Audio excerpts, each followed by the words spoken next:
은 입다와 소사사들을 다 다루게 되는데 우리 교재 53쪽에 있습니다. 6장 입다와 소사사들이라고 되어 있는데요. 물론 소사사들이 이제 시기적으로 이때 다 몰려 있었다라고 말하기는 어렵고 아마도 그 입다 전후해서 의도적으로 여기에 다 기록되어 있지 않나 그런 생각을 해보겠습니다. 사사들을 다 다루기는 어렵고 그러나 하나의 분명한 패턴의 전환이 일어나고 있는데 소사사들과 그리고 이후에 오늘 이제 주로 살필 입다 이후에 나오는 삼손 전부 다 이 소사사들과 어떤 일정한 패턴을 공유하게 됩니다. 여러분들이 잘 알고 있는 그 사사기에 나오는 일정한 그 패턴들이 있었죠. 하나님 앞에 범죄하고 하나님이 심판하시고 회개하고 구하니까 구원자를 주시고 이게 사이클처럼 계속 반복되어 오고 있다 말씀을 드렸고, 다만 그게 똑같이 반복되는 것이 아니라 좀 어려운 말로 나선형으로 하강 구조, 계속 반복될 때 더 악화되는 그런 모습을 보여준다고 했는데, 그 악화되는 패턴이 딱 정중앙에 사사 기드온 이야기 그리고 아비멜렉 이야기가 있었지 않습니까?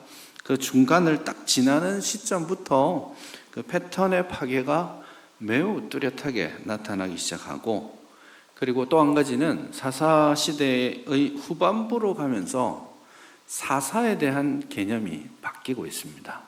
보통 우리가 앞에서 사사기 전반부에서 사사하면 뭐 하는 사람이었죠? 두 가지 주요한 일을 했었습니다. 하나는 대적으로부터 이스라엘을 구원하는 존재, 또 하나는 하나님의 말씀에 비추어서 백성들을 재판하는 존재, 이런 거였죠. 세습되거나 그렇지도 않았고요.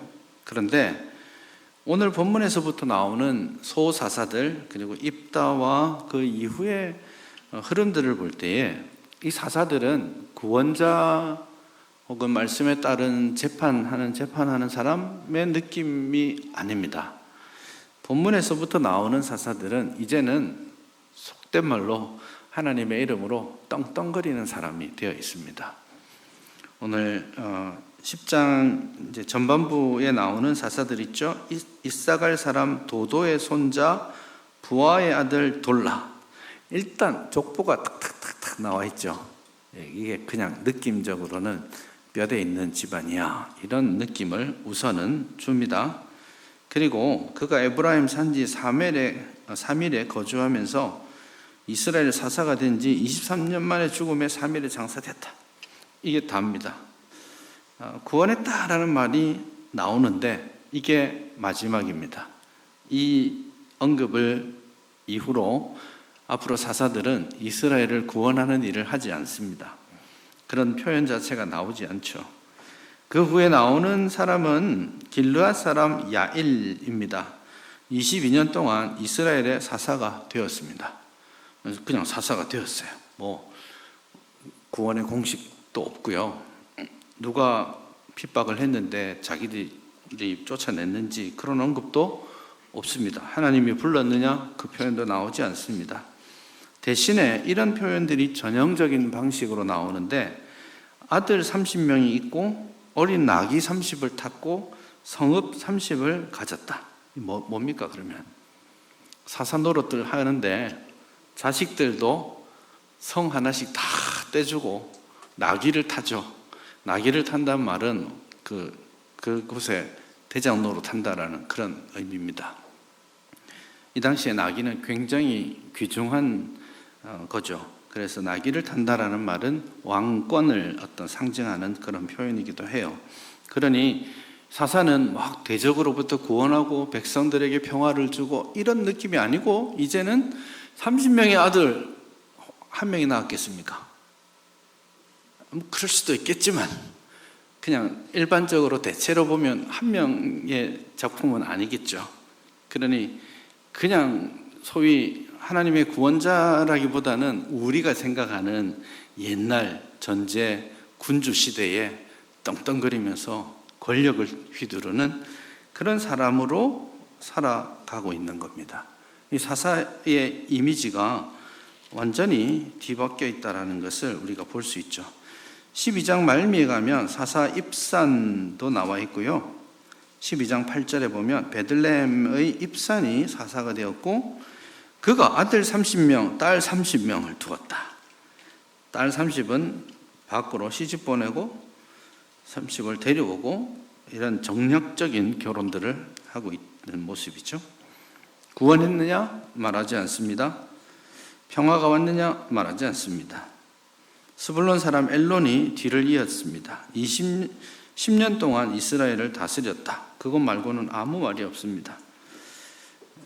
12장 13절에 보면 힐렐의 아들 압돈이 사사가 되었다.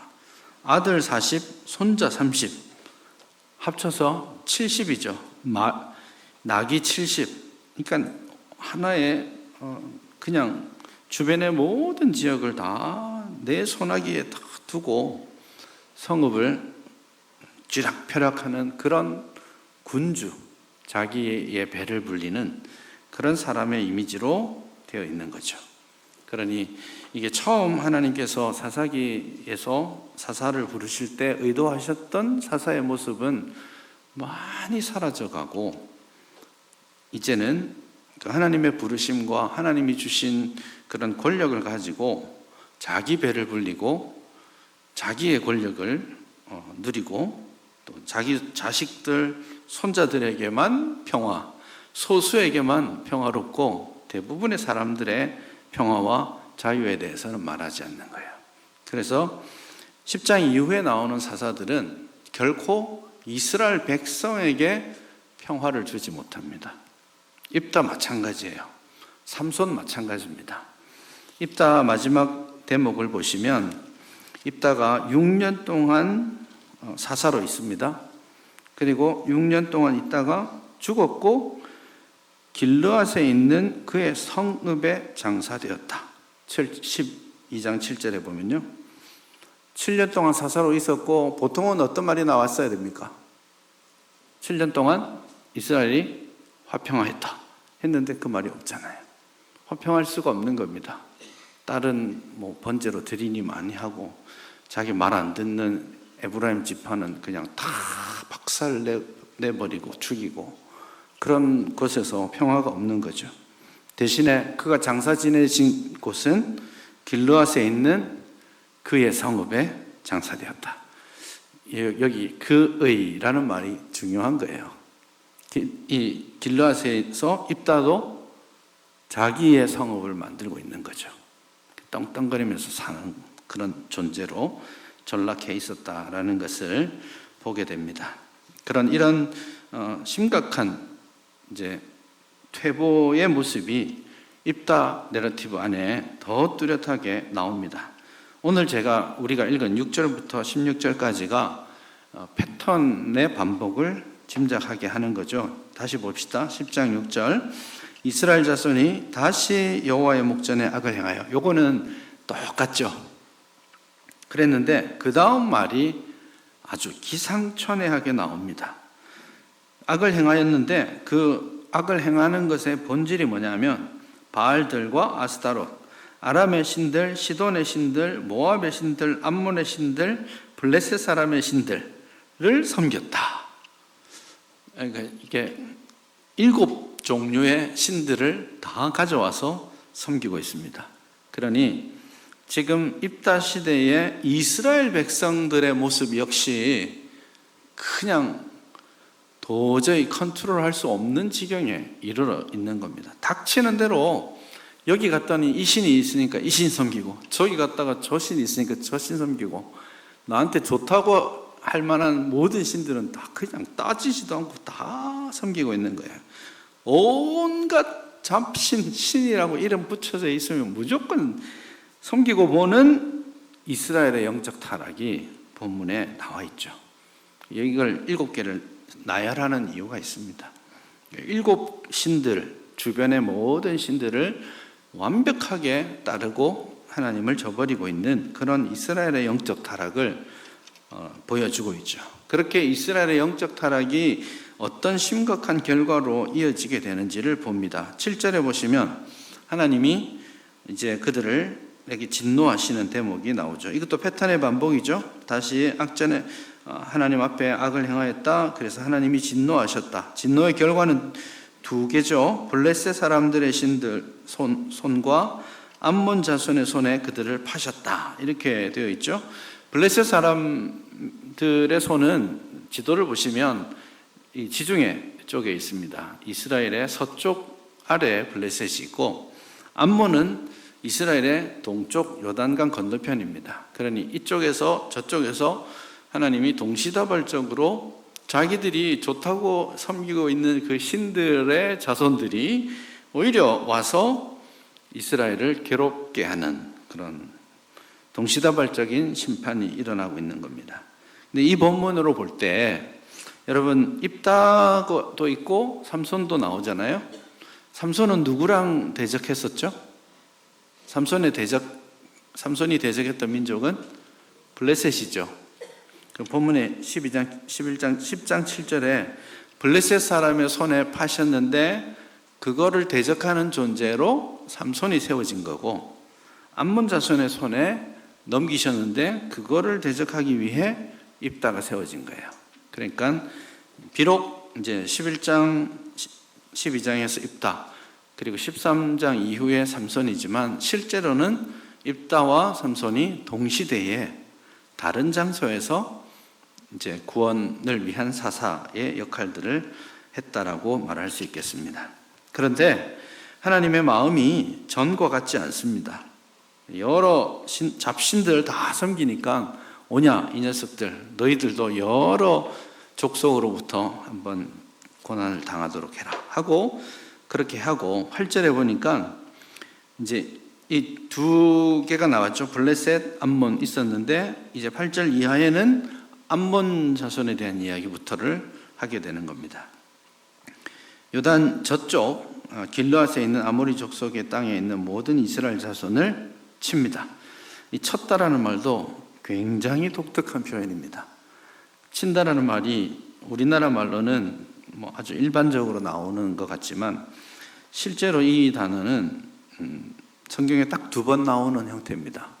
이게 그냥 쳤다가 아니고 그냥 산산조각 냈다, 이런 굉장히 강한 표현입니다. 그래서 하나님께서 모든 이스라엘 자손을 그냥 박살내버리셨다, 이렇게 하는 거죠. 실제로 여러분 이 단어가 한 번 더, 구약성경에 한 번 더 나오는 형태인데 한 번 더 어디에 나오냐면 출애굽기 15장에 나옵니다. 출애굽기 15장에서 하나님께서 애굽의 병사들을 박살내셨다, 아주 끝장내셨다 라고 할 때 사용했던 표현을 여기서 아주 독특하게 사용하고 있어요. 그러니 하나님께서 모든 이스라엘 자손을 얼마나 큰 고난 가운데 던지셨는지를 강조하는 그런 표현입니다.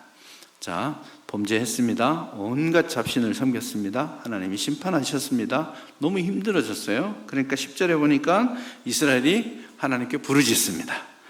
어쩜 이렇게 이 삶으로부터 교훈을 얻지 못하고 똑같이 이렇게 하고 있는지 몰라요. 여러분 참 못난이들이죠. 못난이라고 말하기에는 우리랑 너무 비슷해요. 우리도 매주 주일 예배 드리러 와가지고 고개 숙이면 똑같은 참회의 기도를 하고 있잖아요. 똑같이. 못난이라고 말하시면 안 되고, 어쨌든 연약한 인생이 이렇습니다. 그러니까 이스라엘이 다시 여호와께 부르짖습니다. 여기에서 부르짖을 때 이렇게 부르짖죠. 우리가 우리 하나님을 버리고 바알들을 섬김으로 주께 범죄하였나이다. 지금 핀트가 빗나갔죠. 이게 되게 아주 어색한 일부분의 회개를 하고 있는 겁니다. 지금 암몬 자손이 쳐들어왔잖아요. 그런데 지금 자기는 7가지 온갖 잡신들을 다 섬겼는데 우리가 온갖 자심들을 다 섬겨서 죄송합니다. 이렇게 해야 되는데 바알들을 섬겨서 미안합니다. 그렇게 말하죠.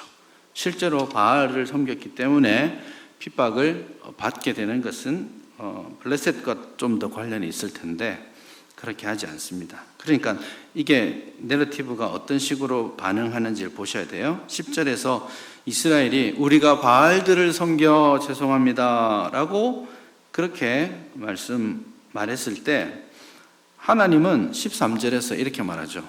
너희가 나를 버리고 다른 신들을 섬기니 그러므로 내가 다시는 너희를 구원하지 아니하리라. 바알들만이 아니잖아 이 녀석들아. 이렇게 말씀하시는 거예요. 그래서 이것도 사실은 온전하게 자신을 직면하지 않고 또 울면 하나님이 또 도와주시겠지 뭐 울어보자 이렇게 하고 있는 그런 거죠. 그랬는데 이제 하나님이 도와주시겠지 했는데 하나님이 대뜸 나는 더 이상 너희를 구원하지 않겠다라고 선언하실 뿐만 아니라 14절에 가면 가서 너희가 택한 그 신들에게 부르짖어서 너희를 구원하게 하라. 그렇게 하나님께서 말씀하십니다. 그러니 이스라엘이 깜짝 놀란 거죠. 야, 이거 한번 죄송합니다 하면 바로 구원자를 보내주셨는데 하나님이 전혀 다른 반응을 보이시는 거죠. 이거 패턴의 변화가 있었습니다. 첫 3명, 이제 첫 번째 세 명의 사사들의 경우는 부르짖으니까 하나님이 바로 사사들을 구원자를 세우셨어요. 근데 기드온의 경우에는 부르짖었을 때 어떻게 했습니까? 하나님께서 선지자를 보내셔서 너 또 이러면 안 돼? 경고하시죠. 경고하시고 한 템포 늦추어서 기드온을 부르십니다. 그런데 여기서는 경고가 아니라 선지자를 보내서 경고하시는 게 아니라 하나님이 직접 내가 다시는 너희들을 구원하지 않겠다. 그러니 지금까지 너희들이 나를 버리고 섬겼던 그 신들에게 나가서 그 신들에게 구원을 요청하라. 그렇게 하니까 이 이스라엘이 깜짝 놀라가지고 한 번 더 반응합니다. 한 번 더 반응하기를 15절 이하에서 하나님 우리가 주 앞에 범죄하였습니다. 제발 건져주십시오. 요거는 앞에 했던 말하고 같은 거죠. 그리고 나서 말로만 하지 않고 16절에서 한 걸음 더 나아갑니다. 한번 부르짖었는데 하나님이 NO! 이렇게 하셨기 때문에 16절에서 다시 한번 간구하오니 살려주십시오 하고는 자기 가운데 이방신들을 제하여 버리고 여호와를 섬깁니다. 이제 신용을 하는 거죠. 우리 진짜 돌아오고 있습니다. 하나님 내가 한 번 더 이렇게 할 테니까 성의를 봐서라도 한 번 더 살려주십시오. 이렇게 말하고 있는 것이죠. 그러니까 하나님이 깊이 고민하십니다. 16절이 이 패턴의 마지막이 이렇게 나와 있죠. 이방신들을 제하여 버리고 여호와를 섬기니까 여호와께서 이스라엘의 곤고로 말미암아 마음에 근심하느라. 이스라엘의 곤고로 말미암아 마음에 고통 아프셨다 이런 뜻입니다. 근데 이것도 사실은 좀 이상해요. 왜냐하면 자 이스라엘이 진정으로 회개한 것을 하나님이 보셨다면 그들이 회개하였으므로 근심하니라 혹은 구원자를 보내야 되겠다 하시든지 해야 되는데 제가 느끼기에는 이스라엘의 이 회개의 행위들이 하나님 보시기에 합당한 것으로 보여지진 않아요. 그냥 하나님 앞에 보이듯이 하고 있는 겁니다. 그러니 하나님이 이거 맞듣지 않으세요. 그런데도 불구하고 여호와께서 이스라엘의 곤고로 말미암아 근심하셨다. 하나님이 회개의 마음을 움직이신 게 아니고 이스라엘이 너무 아파서 부르짖고 있으니까 아이고 얼마나 아플까. 그게 마음이 아프신 거예요. 하나님의 자비의 마음이 있는 거죠. 그렇게 해서 하나님이 근심하십니다. 자, 그 다음에 뭐가 나와야 될까요? 드디어 하나님이 구원자를 세우시죠. 그러면 예를 들면 기드온에게 가셔서 큰 용사 기드온이여 하나님께서 너와 함께 하신다 이렇게 부르시는 장면이 나와야 되는데 놀랍게도 그 장면이 나오지 않습니다. 하나님이 근심하시면, 자 여러분, 하나님이 지금 근심하고 계시면 하나님께 여러분이 회개하고 또 삶의 변화를 하나님 앞에 보였다면 여러분은 어떻게 하고 있어야 됩니까? 하나님이 답을 주실 때까지 기다려야 되는 거 아니에요? 당연히 기다려야죠. 그런데 이스라엘은 그러지 못합니다. 17절에 보면 그때 암몬 자손이 모여서 길르앗에 진을 칩니다. 얼씨구나 하고 암몬이 전쟁을 준비하니까 마음이 달았죠. 그러면 어떻게 해야 됩니까? 하나님 지금 살려주십시오. 암몬이 지금 전쟁하러 오고 있습니다. 이렇게 해야 되는데 18절에 보면 길르앗 백성과 방백들이 서로 말하되 누가 먼저 나가서 암몬 자손과 싸움을 시작하랴. 요거 어디서 많이 들었던 말 아닙니까? 사사기 1장 1절 2절에 보면 처음 전쟁할 때 하나님께 이렇게 질문했습니다. 우리 중에 누가 먼저 올라가서 저 가나안 사람들과 싸울까요? 그랬을 때 하나님이 유다가 갈지니라 그렇게 말씀하셨죠. 누가 먼저 올라가서 싸울까요? 이 말을 1장 2절에서는 하나님께 했거든요. 또 20장 18절에 한 번 더 나옵니다. 굉장히 중요한 차이를 가지고 한 번 더 나오는데 처음에는 누가 먼저 가서 가나안과 싸울까요? 이렇게 하나님께 질문했다면 20장 18절 가서는 누가 먼저 가서 저 베냐민과 싸울까요? 상대가 완전히 바뀌었죠. 이게 꼭대기에서 그냥 제일 밑에까지 처박힌 그런 형국입니다. 그런데 그 질문을 지금 본문에서 하고 있는 거죠. 그러니까 하나님께 해오던 그런 모양은 다 가지고 있는 겁니다. 그 모양을 가지고 누가 먼저 가서 암몬 자손과 싸울까요? 라고 하나님께 질문합니까? 아니죠. 그들이 서로 이르되 서로 작전 짜고 있잖아요. 이게 하나님의 이름을 부르고 하나님 도와주십시오라고 말을 하지만 정작 하나님께서 나를 위해 일하시기를 기대하고 기다릴 줄 모르는 겁니다. 그런 이스라엘의 모습이 본문에 그대로 나옵니다. 그러면서 작전 짜고 있는 거예요. 야, 누구든지 와서 우리를 구원해주면 그가 길르앗 모든 주민의 머리가 될 것이다. 지도자가 될 것이다. 이렇게 말을 하고 있습니다. 누가 될까요? 그리고 나서 입다가 등장해요. 입다가 등장하는 이 공식도 성경에서 구원자가 등장하는 공식이 아닙니다.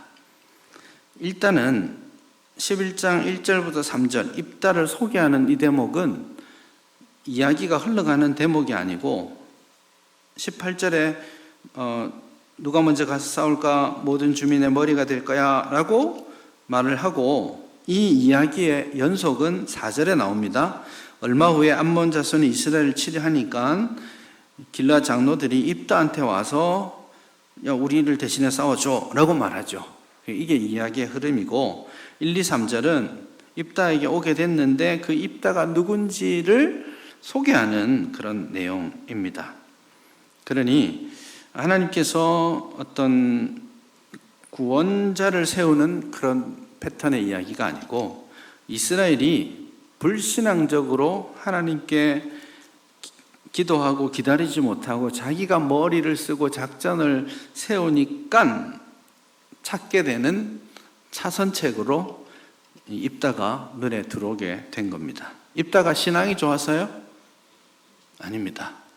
입다를 찾은 이유는 힘이 좋아서 싸움을 잘하니까 그 싸움의 능력을 깡패 노릇하면서 이미 보여주었기 때문에 그 능력으로 우리를 구원해 줄 수 있겠지라는 기대를 합니다. 하지만 입다는 자기들하고는 결이 다른 사람이었어요. 왜냐하면 입다가 어릴 적에 자기들이 같이 지내기 싫어서 억지로 몰아냈거든요. 쫓아낸 사람입니다. 왜냐하면 입다는 자기들과는 이제 어머니가 다릅니다. 이렇게 말하죠. 1절에 11장 1절에 보면 길르앗 사람이 입다는 큰 용사였으니 기생이 길르앗에게 낳은 아들이다. 그러니 2절에 야 너는 다른 여자의 자식이니 꺼져 이렇게 해서 쫓아냅니다. 그러니 꼴보기 싫었겠죠. 사실은 쫓아내는 것도 율법에 허락되지 않고요. 기생이잖아요. 그럼 이 여인은 이스라엘 사람일까요? 이방인일까요? 질문의 의도로 볼 때 눈치껏 이방인이겠구나 생각하면 되겠죠. 원래 율법에 이스라엘 여인은 창녀가 될 수 없습니다. 이거 기생에게서 아이가 태어났다는 말 자체는 길르앗 사람, 이 사람도 역시 하나님의 율법과 상관없는 삶을 살다가 결국 이방 여인에게 혼혈 아이를 낳았다. 그 정도로 이해하시면 되겠습니다. 그러니 입다가 쫓겨나서 저 산골로 들어가서 3절에 보면 돕 땅에 거주함에 잡류가 그에게로 모여 그와 함께 출입하였다. 깡패 대장하고 있는 산적 두목하고 있는 겁니다. 이름은 돕 땅입니다. 돕이라는 말은 좋다라는 뜻입니다. 하나님 보시기에 좋았더라. 이때 돕. 이게 이제 언어 유희, 일종의 놀리는 겁니다. 좋지도 못한 땅에서 좋다 하고 살고 있다고 지금 그렇게 말하고 있습니다. 깡패 대장하고 있는데 깡패로서의 능력을 확실히 보여준 거죠. 그러니 암몬 자손이 쳐들어왔을 때 이제 할 수 없이 길르앗 장로들이 쫓아낸 입다라에게 가서 요청합니다. 가고 싶었을까요? 아니에요. 육신적 능력이 두드러졌기 때문에 제가 싸울 수 있겠구나 생각했기 때문에 데리고 간 겁니다. 입다에게 말하기를 우리가 암몬 자손과 싸우려 하니 당신은 와서 우리의 장관이 되라 이렇게 말하죠. 뭐가 되라고 했다고요? 장관. 10장 18절에서는 처음에 뭐가 된다고 했어요? 싸우면 머리가 된다 이랬거든요. 그냥 쉽게 말하면 이제 누구든지 싸워서 이기면 대통령 삼아줄게 이렇게 말했거든요. 근데 아무리 봐도 싸울 사람이 안 나와. 근데 한 놈이 보이는데 입다예요. 정말 가고 싶지 않은데 대통령 삼기는 싫거든요. 그래서 쓱 가가지고는 넌지시 너 국방부 장관 해줄게 이렇게 말하는 겁니다. 그러니 입다가 한 방에 no 이렇게 말합니다. 야 전에 나 쫓아낼 때는 언제고 이게 무슨 소리야? 꺼져 이렇게 말합니다. 그러니까 이 길르앗 장로들이 물러갔다가 도저히 안 되겠거든요. 다시 와서 8절 마지막에 그렇게 말합니다. 당신이 우리 길르앗 모든 주민의 대통령이 될 거야. 머리가 되리라. 이렇게 하니까 입다가 진짜? 9절 마지막에 진짜 내가 머리가 되는 거 맞지? 이렇게 말하죠. 그러니까 맞아. 하나님이 우리 사이의 증인이야. 이렇게 합니다. 그러니까 입다는 지금 길르앗 사람이 너무 자기 백성이죠. 자기 민족이 너무 곤고한 상황에 있는 그 상황을 10분 이용해서 자기의 지위를 누리려고 하는 그런 모습입니다. 지금 제가 대충 11장 전반부까지를 언급했지만 참 하나님의 백성으로서 신앙 공동체로서 또 백성들 상호 간의 공동체의 아름다움, 협력 이런 것 전혀 보이지 않는 그런 상황에 이미 빠져 있다라고 느껴지는 겁니다. 그러면서도 잊지 않는 게 뭐냐면 여호와라는 이름이에요. 9절에서도 10절에서도 11절에서도 하나님의 이름을 다 들먹입니다. 입다는 지금 하나님 생각 없어요. 자기가 쫓겨났던 저 나를 미워했던 저 사람들 위에서 내가 군림하리라, 이런 욕심을 가지고 있는데 하나님이 나를 도우셔서 구원하시면, 자, 우리 이야기했으니까 하나님께 가서 보고하자, 이러고 있습니다. 하나님을 이용하고 있을 뿐이죠. 자기의 권력과 자기의 유익과 자기의 배부름을 위해서 하나님을 이용하는데 주저함이 없는 모습을 지금 보이고 있는 겁니다. 자, 입다. 오늘 제가 제목을 말로 흥한 자가 말로 망한다 이렇게 했는데, 지금 말로 흥하고 있는 중에 있습니다. 첫 번째가 입다와 길르앗 사람들 간에 말로 하는 협상이 있었고요. 12절서부터는 입다와 암몬 사람 간에 말로 하는 협상이 있었습니다. 근데 이 협상은 결과적으로는 실패합니다. 굉장히 입다가 그냥 산도적인 줄 알았는데, 이 내용을 보면 입다가 역사의식도 있고 무언가를 많이 알고 있다는 것은 분명해졌어요. 그래서 이 연설은 굉장히 중요한 부분이긴 하지만 결과적으로는 암몬 사람과의 협상에서 실패하고 전쟁을 하게 됩니다. 그런데 한편으로는 입다가 여기에서 협상을 통해서 그칠 마음이 있었나? 이런 의심이 좀 듭니다. 좀 이상하게 말을 하거든요. 대체로 다 맞는 말들을 하면서 암몬과 협상할 때 좀 이런 식으로 말합니다. 암몬의 신과 그리고 모압의 신을 섞어서 말하거든요.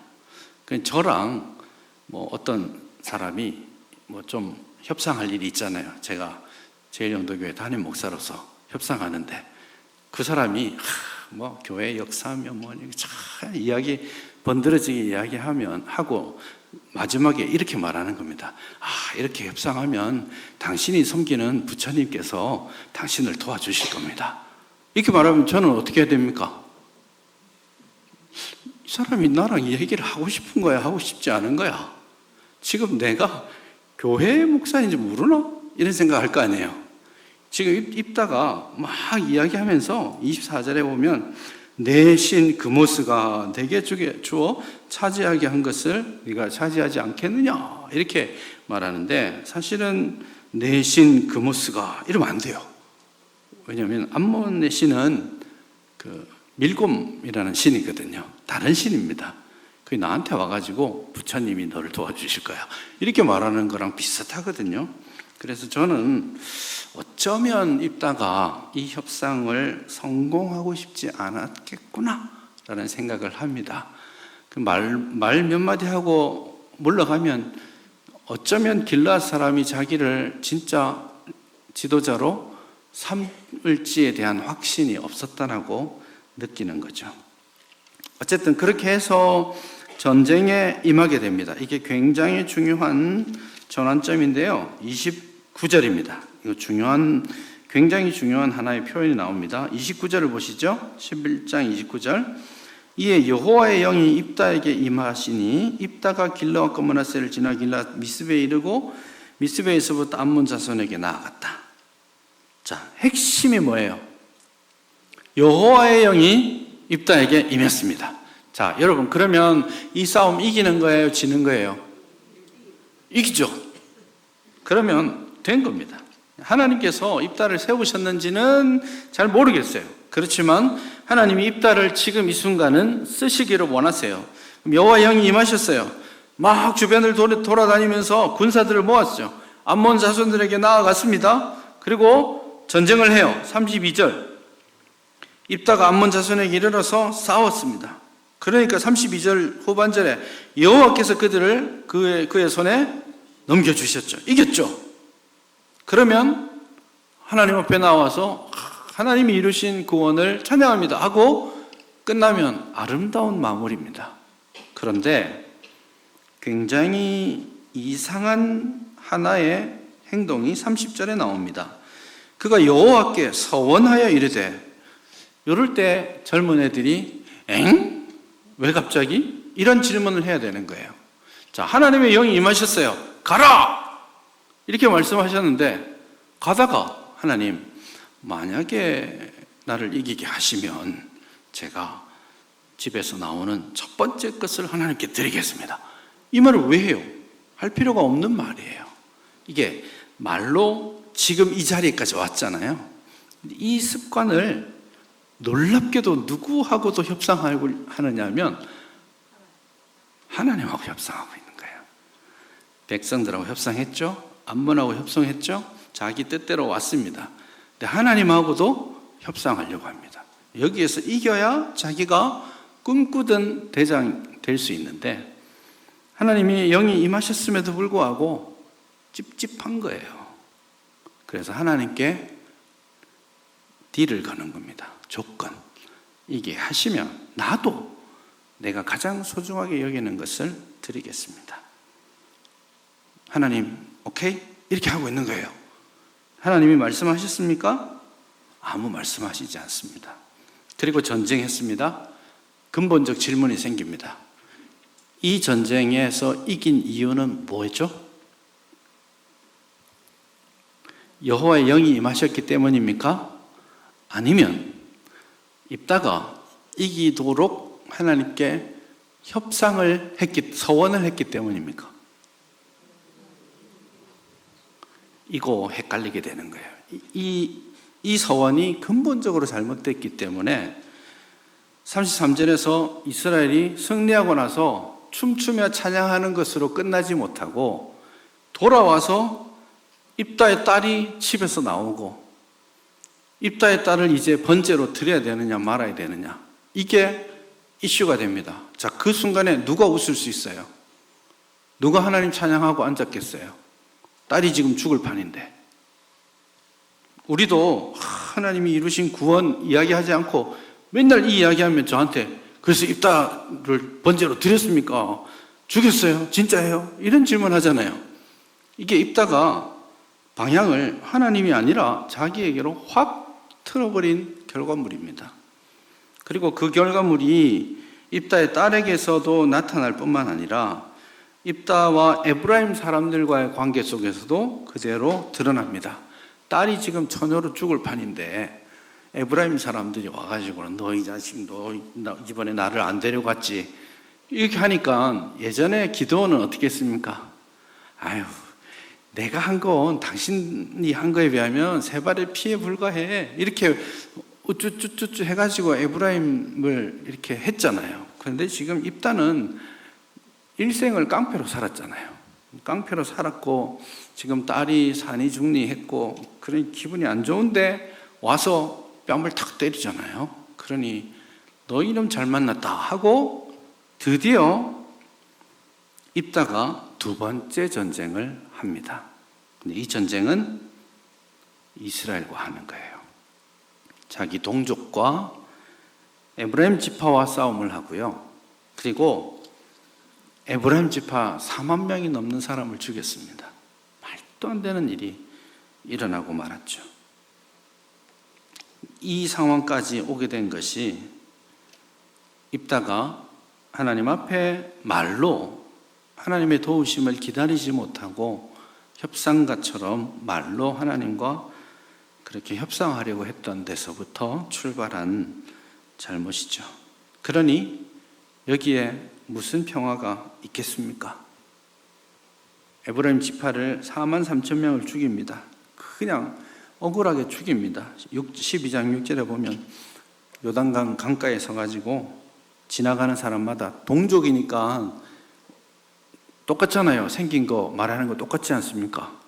근데 지나가다가 요단강을 지나갈 때 발음해보라고 합니다. 너 쉿볼렛 해봐 했는데 에브라임 사람이 십벌렛 이러면 죽였습니다. 우리는 잘 이해하죠. 야, 너 쌀 해봐 했는데 살. 경상도 사람들이 자꾸 살 이렇게 하잖아요. 그러면 쌀 해봐 했는데 살 하면 죽이는 거예요. 너 경상도 놈이구나 하고 탁 죽이고. 지금 그렇게 해서 4만 명을 다 죽이고 그렇게 한 거예요. 이 엄청난 비극이 결국 그가 입다가 이스라엘의 사사로 지냈지만 그가 사사로 지내는 어디에서도 평화를 가져다 주지 못합니다. 정작 암몬을 대적했지만 그가 행한 행동은 딸을 번제로 드리려고 하는 그 행동 자체가 누구의 종교입니까? 성경이 말하는 종교예요? 하나님이 원하시는 거예요? 누가 원했던 겁니까? 암몬의 신 몰렉이 했던 거 아니에요. 암몬의 신 몰렉은 그냥 청동으로 만든 신이에요. 그 안에 비어 있습니다. 안에 불을 지피죠. 청동이 빨갛게 달궈지면 이렇게 나와 있는 청동의 손에 어린아이를 산채로 바쳤어요. 그냥 산채로 타서 죽게 만드는, 그러면서 옆에서 북을 치면서 제사를 드리는 게 암몬의 종교거든요. 아이를 바치는 게. 지금 입다가 암몬을 대적하면서 정작 자기는 하나님이 아니라 암몬의 종교와 다를 바 없는 그런 짓을 하고 있는 겁니다.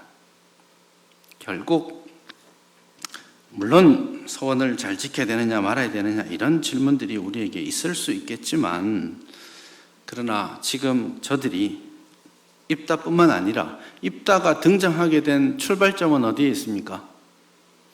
이스라엘이 온갖 잡신을 섬기는 데서부터 온 거예요. 나쁜 백성, 나쁜 지도자, 그렇게 만나게 되는 겁니다. 그래서 지금 좀 너무 쉽게 많이 그냥 흘러가듯이 말씀을 드렸지만, 입다와 그 백성들이 권력을 세상에서의 평안함과 편안함, 배부름 이런 것들을 추구하고 하나님께 집중하지 못하므로 정작 하나님이 주시는 샬롬을 누리지 못하는, 하나님이 약속하셨던 그 샬롬의 땅에서 샬롬이 사라지는 그런 불행을 겪게 됩니다. 우리도 마찬가지입니다. 이 좋은 세상 잘 누리고 편안하게 잘 지내면 좋지 않습니까?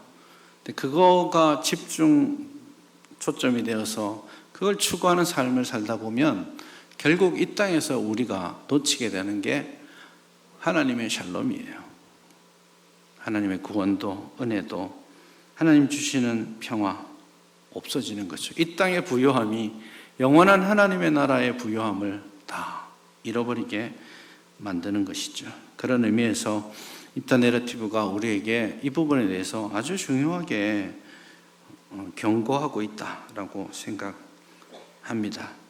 두 번째는 하나님 협상 대상 아닙니다. 하나님 위협해가지고 뜯어낼 수 있는 대상도 아닙니다. 착각하지 마셔야 됩니다.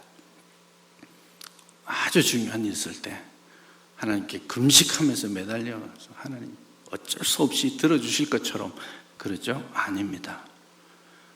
특수한 경우에, 정말 어린 신앙의 경우에 하나님이 모른 척 들어주실 수는 있겠지만, 우리가 추구하고 우리가 감당해야 될 신앙의 모습은 하나님께 매달리고 얻어내는 그런 종교 아닙니다.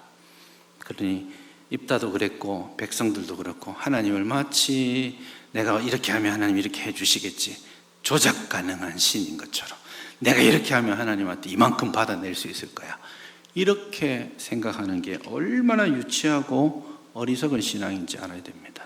우리 기도는 하나님께 우리의 필요를 아뢰어서 응답받는 게 우리 기도의 본질이 아니에요. 우리 기도는 하나님 아버지의 크심과 하나님의 행하심, 하나님의 뜻을 기도 가운데 분별하고, 거기에 내가 좀 손해가 되더라도, 내가 어려운 길 가더라도 예, 제가 순종하겠습니다, 복종하겠습니다 라고 결단하는 것이 기도의 본질인 거죠. 그렇게 하나님을 조작 가능한 신으로, 내가 만들어낸 신으로 만들어내지 마시고 하나님을 진짜 왕으로 모시고 하나님께 복종하는 그런 기도가 우리 드려졌으면 참 좋겠습니다.